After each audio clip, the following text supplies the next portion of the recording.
Good morning, my dear students. Now I am going to start the second part of the chapter, the 3 questions. The king turned round and saw a bearded man running towards them. राजे ने अब turn कर, जब hermit ने बोला कि here comes the man, कोई आ रहा है, राजा ने टर्न करके देखा और उसने देखा bearded man running toward him. Bearded mean दाढ़ी वाला कोई इंसान उसकी तरफ भागता चला आ रहा था. His hands were pressed against his stomach. उसने अपने हाथों से अपने पेट को बहुत ज़ोर से प्रेस किया हुआ था, दबाया हुआ था. From which the blood was flowing, जहाँ से ब्लड निकल रहा था. When he reached the king, he fainted and fell to the ground. जब वो किंग के पास पहुंचा वो गिर गया और फेंट हो गया. फेंट मीन बेहोश हो गया. The king and the hermit removed the man's clothing and found a large wound on his stomach. King ने और हर्मिट ने मिलके दोनों ने उसके कपड़े उतारे और देखा बहुत बड़ा वूंड है उसकी स्टमक पे, उसके पेट के ऊपर बहुत बड़ा जख्म है. The king washed and covered it with his handkerchief. राजे ने उसको साफ किया और उसे अपने रुमाल से कवर कर दिया उसके वूंड को. But the blood wouldn't stop flowing, पर खून अभी भी रुक नहीं रहा था. The king redressed the wound until at last the bleeding stopped. The king ने दोबारा रीड्रेस में दोबारा से उसके वूंड को ड्रेसिंग दी, साफ किया और तब तक जब तक उसकी ब्लीडिंग ना रुक जाए, खून बहना ना रुक जाए. The man felt better and asked for something to drink. Man को अब उस इंसान को बहुत अच्छा फील हुआ और उसने कुछ पीने के लिए मांगा. The king brought fresh water and gave it to him. राजा तो साफ पानी, पीने वाला पानी लाया और उसको पीने के लिए दिया. By this time the sun had set and the air was cool. उस टाइम सन सेट हो चुका था, शाम पड़ गई थी और हवा ठंडी चल रही थी. The king with the hermit's help carried the wounded man into the hut and laid him on the bed. King ने हर्मिट की हेल्प से वुंडेड मैन को उसके हट के अंदर, झोंपड़ी के अंदर ले गया और laid him on the bed पे लटा दिया. The man closed his eyes and lay quiet. Man ने अपनी आंखों को बंद कर लिया और आराम से लेट गया. The king tired by his walk and the work he had done lay down on the floor and slept through the night. जो किंग भी जो थक चुका था, सुबह का वो वर्क कर रहा था, जो उसने काम किया था, lay down on the floor, वो भी फ्लोर पे ज़मीन पे ही लेट गया और पूरी रात वहीं पे सोया रहा. When he awoke, it was several minutes before he could remember. जब वो उठा, when he awoke, it was several minutes before he could remember. जब वो उठा उसे कुछ मिनट पहले ही उसको याद आया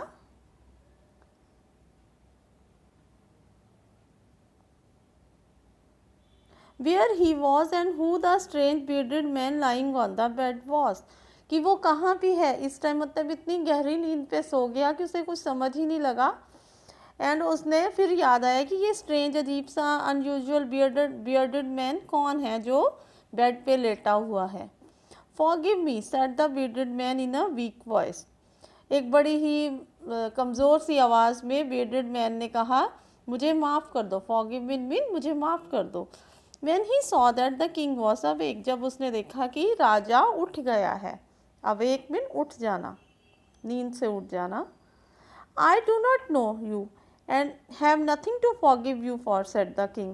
किंग ने बोला, I don't know who are you, मैं तुम्हें नहीं जानता और कुछ भी नहीं है कि जिसके लिए मैं तुम्हें माफ़ी दूँ.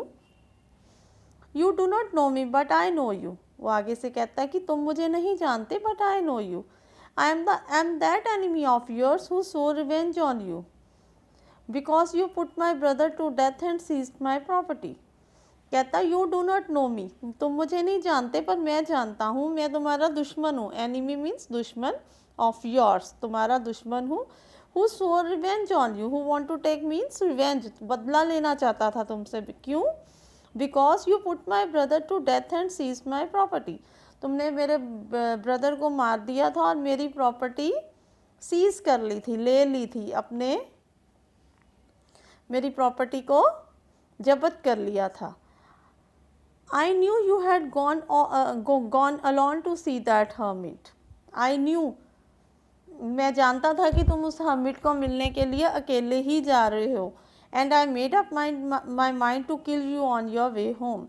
और मैंने अपना दिमाग बना लिया था, ये सोच लिया, मेड अप माई माइंड की, ये मैंने अपने दिमाग में सोच लिया था कि I will kill you on ये, जब तुम अपने घर आओगे और जब तुम उसके घर जाओगे मैं तुम्हें मार दूंगा। But the day passed and you didn't return. जब पूरा दिन निकल गया तुम वापस नहीं आए। So I left my hiding place and came upon your bodyguard who recognise me and wounded me. सो मैं अपनी जहाँ छिपी हुई जगह से मैंने छोड़ दिया, हाइडिंग प्लेस जहाँ मैं छिपा हुआ था उस जगह को मैंने छोड़ दिया। आई केम अपॉन योर बॉडीगार्ड, और मैं तुम्हारे बॉडीगार्ड ने मुझे देख लिया। हु रिकॉग्नाइज मी, जिसने मुझे पहचान भी लिया। एंड वुंडेड मी, उसने मुझे जख्मी कर दिया। I escape from him but I should have died if you had not dressed my wound. कहता मैं उससे तो भाग के आ गया बट मैं ज़रूर मर जाता अगर तुम मेरे वुंड्स की ड्रेसिंग नहीं करते, मेरे वुंड्स को साफ़ नहीं करते। I wish to kill you and you have saved my life. कहता मैं आपको मारना चाहता था पर आप ही ने मेरी जान बचाई। Now if I live I will serve you as your most faithful servant and will order my son to do the same. Forgive me. कहता अब मैं जब तक जिंदा रहूँगा जीऊँगा, I will serve you your most faithful servant. मैं आपकी सेवा करूँगा, आपका बहुत ही वफादार नौकर बन के। And will order my son to do the same, और मैं अपने बेटे को भी ऑर्डर करूँगा कि वो भी आपकी सेवा करे। फॉरगिव मी, मुझे माफ़ कर दो। The king was very happy to have made a peace with his enemy so easily and to have won him over as a friend. अब राजा बहुत ही खुश हुआ कि उसको कैसे एनिमी के साथ एक शांति मिल रही थी। And to have won him, और उसको एक अपना एनिमी उसका फ्रेंड बन गया था। He not only forgave him but said he would send his servant and his own doctor to look after him. उसने उसको माफ़ ही नहीं किया, उसने ये भी बोला कि अपने सर्वेंट भेजेगा और अपना ही डॉक्टर भेजेगा टू लुक आफ्टर मी, उसका ध्यान रखने के लिए। And he promised to give back the man his property, और उसने प्रॉमिस किया था कि अब वो मैन को प्रॉपर्टी भी उसकी वापस कर देगा। Leaving the wounded man the king went out of the हट।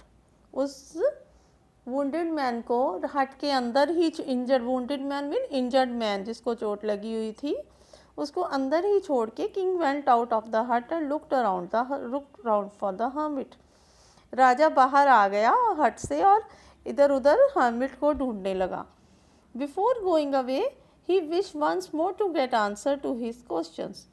जाने से पहले उसने फिर आशा की कि मुझे मेरे क्वेश्चंस का आंसर मिल जाए। The hermit was on his knees sowing seed in the beds that had been dug the day before. अब हर्मिट क्या कर रहा था, अपने घुटनों के बल बैठा हुआ था और सीड्स सो कर रहा था, सीड्स को बीज रहा था। जो क्यारियाँ कल उसने बना दी थी राजे ने, उसमें अब सीड्स डाल रहा था। The king went up to the hermit and said, king hermit के पास गया और बोला, for the last time I begged you to answer my question wise man. कहता मैं आखिरी बार आपको कहता हूँ, मैं आपके आगे हाथ जोड़ता हूँ कि please answer my question wise man, समझदार इंसान। Now move on to next page. You have already been answered, said the hermit, still bending down to the ground and looking up at the king as he stood before.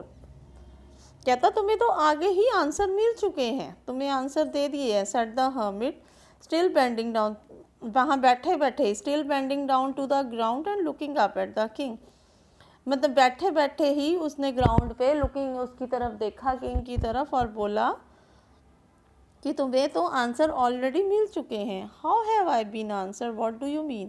कहता कैसे मुझे answer मिल गए, क्या क्या मतलब आपका। Do you not see, replied the hermit. कहता आपने देखा नहीं। If you had not pitied my weakness yesterday and had not dug these beds for me you would have gone away. कहता अगर कल आपको मेरे पे तरस नहीं आता, मेरी कमज़ोरी पे तरस नहीं आता और ये मेरे लिए ये खुदाई नहीं करते आप, तो आप यहाँ से चले जाते, then that man would have attacked you and you would have wish, और वो आदमी आपको अटैक कर देता, you would have wish you had stayed with me. तो इसलिए आप मेरे पास रुके। So the most important time was when you were digging the bed, इसलिए सबसे इम्पॉर्टेंट टाइम क्या हुआ, जब आप बेड्स को डिग कर रहे थे। And I was the most important man to do me good as was your most important business, और सबसे इम्पॉर्टेंट मैन उस टाइम कौन था, मैं था। तो जो टू डू मी गुड, जो मेरे लिए अच्छा काम कर रहा था, वो आपका सबसे इम्पॉर्टेंट काम था। Afterwards when the man ran to us the most important time was when you were caring for him, कहते हैं उसके बाद जब मैन आपके पास भाग के आता है तो सबसे इम्पॉर्टेंट टाइम कौन सा था, जब आप उसका ध्यान रख रहे थे। Because if you had not dressed my wounds he would have died without having made peace with you, अगर आप मेरे वुंड्स की, if you had not dress, उसके वुंड्स की कोई सफाई नहीं करते, उसका ध्यान नहीं रखते, मरहम नहीं लगाते, ही वुड हैव डाइड, वो मर भी सकता था, without having made peace with you. तुम आपको जो शांति मिली उससे बातचीत करके, वो बातचीत से शांति नहीं मिलनी थी अगर आप उसकी ध्यान नहीं रखते और वो मर जाता तो। So he was the most important man, what you did for him was your most important business. सो वो सबसे इम्पॉर्टेंट मैन था, and what you did for him, आपने जो उसके लिए किया था, that was the most important business, जो सबसे ज़रूरी काम था वही था। Remember then there is only one time that is important, that time is now. एक चीज़ कहता हमेशा याद रखो, सबसे इम्पॉर्टेंट टाइम क्या है, present time, now. It is the most important time because it is the only time we have any part to act. यही सबसे इम्पॉर्टेंट टाइम है, प्रेजेंट टाइम, जिस टाइम पे हमारे हाथों में एक पार होती है, हम कुछ भी कर सकते हैं उस टाइम पे, चाहे हम बुरा करें ये अच्छा करें, it is up to us only. The most necessary person is the person you are with at the particular moment, for no one knows what will happen in future and whether we will meet anyone else. अतः most important person कौन है, उसका second question था कि most important person कौन होना चाहिए मेरी लाइफ में। The most important person is the person you are with at a particular movement, जिसके साथ आप पर्टिकुलर मूवमेंट पे हैं, उस प्रेजेंट मूवमेंट में हैं, that is the necessary person, for no one knows what will happen in future and whether we will meet anyone else. क्या किसी को नहीं पता फ्यूचर में क्या होगा, हम किसी को दोबारा मिल पाएंगे भी कि नहीं। The most important business is to do that person good, सबसे अच्छा काम करना ही सबसे इम्पॉर्टेंट बिजनेस है, because we are sent into this world for this purpose only. हम इस दुनिया में सिर्फ अच्छा काम करने के लिए ही भेजे गए हैं, इसलिए सबसे इम्पॉर्टेंट बिजनेस यही है कि लोगों की भलाई करो। This story is written by Leo Tolstoy. Now we will discuss the question answer of this chapter. Question number, why did the king want to know the answer to the three question, king क्यों चाहता था तीनों question का answer उसको मिल जाए। The king wanted to know the answers of his three question because he wanted to be a successful ruler, और एक अच्छा राजा बनना चाहता था, इसलिए वो तीनों क्वेश्चन का आंसर्स चाहता था। Messengers were sent throughout the kingdom, messenger सारे किंगडम में क्यों भेजे गए थे, to fetch wise man, to find answer to the question, to look for the wise hermit, to announce a reward for those who could answer the question. इसमें fourth option is the correct option, to announce a reward for those who could answer the questions. Now question number third, now short questions. Why was the king advised to go to the magician? Some of the wise men thought that in order to decide right time for doing something, one must look into the future, and magicians were able to do that, so they advised the king to go to the magician. कि लोग जो सोचते थे कि magician को ही future का पता चल सकता है, इसलिए उन्होंने एडवाइस किया कि राजे को मैजिशियन के पास जाना चाहिए। In answer to the second question, whose advice did the people say would be more important to the king? In answer to the second question, some people suggested to seek the advice of the counselor, the priest or the doctors or the soldiers. Second question में लोगों ने क्या बोला कि ये suggest किया था कि क्या या वो काउंसलर्स की एडवाइस ले या प्रीस्ट की ले या डॉक्टर्स की ले या सोल्जर्स की ले. Now question number 3. What suggestions were made in the answers to the third question? For the third question, some people said science was the most important business, while there were others who believed it was fighting. Then there were those who believed religious worship to take the first place. Third question के लोगों ने ये suggestions दिए कि science important business है, some believe fighting important business है, so कुछ लोगों ने क्या रिलीजन इम्पोर्टेंट बिजनेस है. Now next question, did the wise man win the reward? If not, why? No, the wise man didn't win the reward because their answers were so different from each other. The king was not satisfied with the answer. King किसी भी के answer से भी satisfied नहीं हुए थे. How did the king and the hermit help the wounded man? The king washed the wound and covered the wound of a man with his handkerchief and kept on dressing it until the bleeding stopped completely. King ने कैसे उसकी help की थी? King और hermit ने पहले king ने wash किया उसका wound and covered the wound of a man with his handkerchief and kept on dressing until the bleeding stop. जब तक bleeding stop ना हो जाए उसकी ड्रेसिंग करते रहे. The king also offered the wounded man water to drink. The hermit helped the king to bring the wounded man inside the hut and allowed the man to spend his night in the hut. hermit ने क्या help किया था? wounded man को inside hut में ले आया था और अलाउ किया था कि रात वहीं पे बिता सके. Who was the, very short question, who was the bearded man?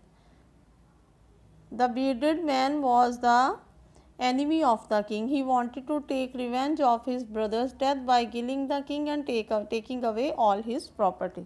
bearded man था, enemy था king का, who wanted to take the, जो बदला लेना चाहता था अपने भाई की प्रॉपर्टी का, भाई की डेथ का और प्रॉपर्टी का.